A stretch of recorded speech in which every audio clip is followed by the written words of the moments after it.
The road to WrestleMania 23 is set to be closed in the home of WrestleMania 22 at the Allstate Arena in Chicago, with the company after a week of hype for a major double main event announced since last Monday, looking to close the build-up with one of the hottest shows of the year heading into what is targeted to be the biggest worldwide pay-per-view in history. Starting hot already 2 minutes in, with Steve Austin bumping up the building in an unadvertised appearance, interrupting Coachman after announcing McMahon vs. Lashley to be a no DQ match later tonight, with Austin hyping his role as the special referee on Sunday in the final, selling promo to the match, with this weekend in Detroit said to be big for Austin personally outside his WrestleMania role, with the movie premiere of his first lead role in The Condemned set to be aired for the first time this Friday at the Fox Theater in Detroit, with Austin set for his biggest media tour since his late 90s WWF peak on the way to the release in late April for his first movie, with Austin originally offered the lead role in the first WWE Studios production in the Marine in 2004 before turning it down while in the middle of a contract dispute with McMahon over the rights to the Stone Cold name, with him at the time looking to get a similar agreement to Rock Steele,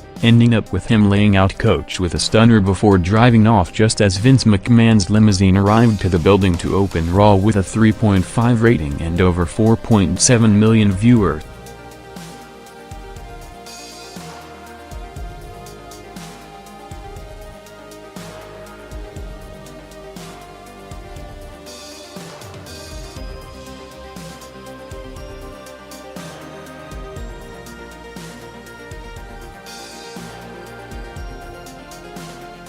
With the WWE in its usually highest-profile media coverage period of the year during WrestleMania week, with more spotlight than usual on the back of the Trump-McMahon promotion and recent Sports Illustrated steroid story, the company, which held 2 major press conferences during the week, first by officially announcing the outdoor Citrus Bowl Stadium in Orlando to host WrestleMania 24 on March 30, 2008. Followed by the last WrestleMania 23 press event this Wednesday at Trump Tower in New York, with the final comments from all the headliners, including the final angle and promotional shots for McMahon and Trump before the hair match, saw Vince being asked for his first public comments on the steroid investigation story, saying that he doesn't know more than what was written in the article, noting that all the names listed in the story were named before the company instituted the wellness policy in February of 2006, while saying that all testing are done by an outside pharmacy overseeing the policy, with the company itself only getting the results before acting on them depending on the situation,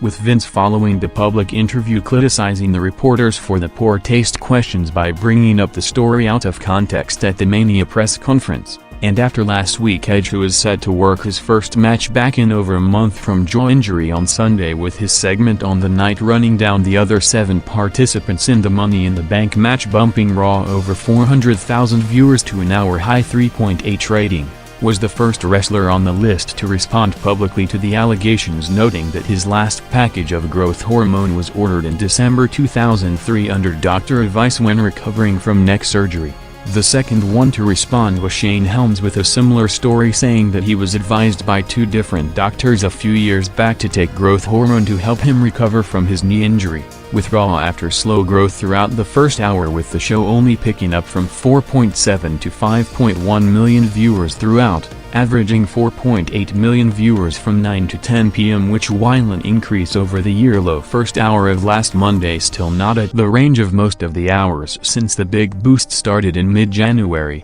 closing it after the Edge Money in the Bank segment with a Cena backstage promo hyping the title match against Michaels, targeting it to be an all-time memorable match with a 3.8 rating.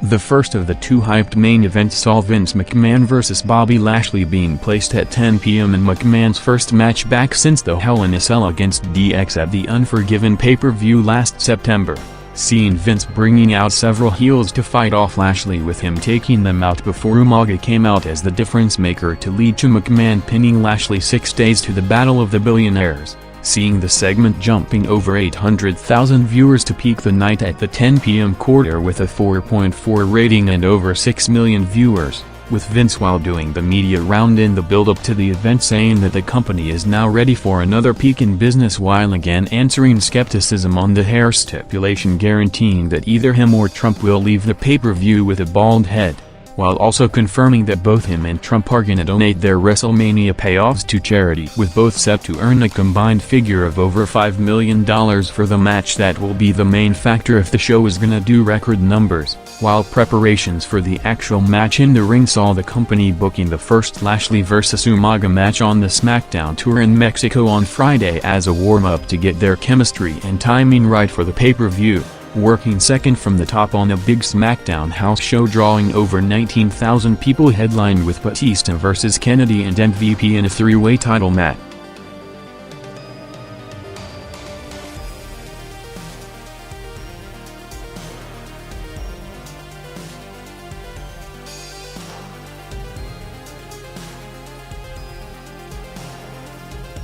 After the rating and viewership peak for the McMahon-Lashley match, Raw dropped significantly over the next 15 minutes and never recovered the audience for the rest of the night, featuring an Orton and Kennedy vs Hardy's tag match going 5 minutes, and with the build-up to the three top matches for WrestleMania getting almost the full focus throughout the show. One of the most talked about moments of the night was organically created next for a different reason, with the last Hall of Fame inductee for the 2007 class being revealed as Jim Ross, put over big in the induction video by every top name in the business to come back to a massive standing ovation from the Chicago crowd, with JR after constant back and forth rumors on him for years potentially being replaced as the voice of the company despite being the consensus best in the business, along with Vince McMahon's routine tricks to get under his skin for his personal amusement on and off screen, getting a rare moment of appreciation with the crowd taking the opportunity to give him perhaps the biggest ovation of his career in a memorable Raw moment, with the 3-hour Hall of Fame ceremony set to air on 2 feeds, with the first 2 hours streaming on the company website before the headline speeches shown in a 1-hour USA Network midnight special on Saturday, coming after last year's event drew a strong 1.8 rating for the Bret Hart return along with Eddie Guerrero's induction in the highest rated ceremony to date.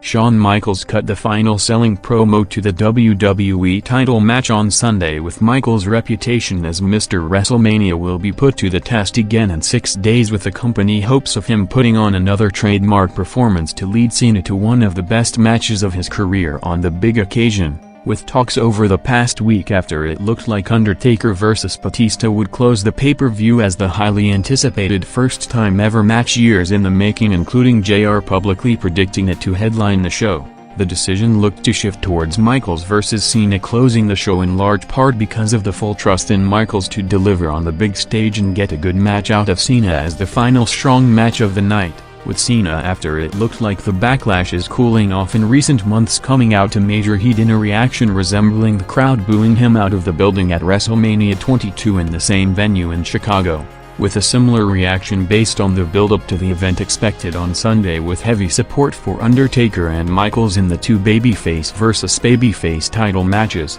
starting hot with Taker vs Cena, which, unlike some of the exchanges against Batista in recent months, seen a full pro-Taker crowd, with Cena getting the most heat of anyone on the night, as the match going 6 minutes in the main event past 11 p.m., seeing an almost unheard of situation of the big star power tag match after a week of hype only holding steady with a 4 rating to close the show with 5.5 million viewers, right at the second-hour viewership average, with the only explanation being the unique formatting, with the company taking the final commercial break minutes into the overrun after the match already ended, which is where the big drop presumably took place, with viewers potentially thinking that the show is over, ending up with Taker walking out on Batista followed by Michaels finally turning on Cena after over a month of build-up to a huge pop from the crowd, coming back from the break for the final minute of the broadcast with a recap of the show closing angle for the final cell heading into the pay-per-view on Sunday.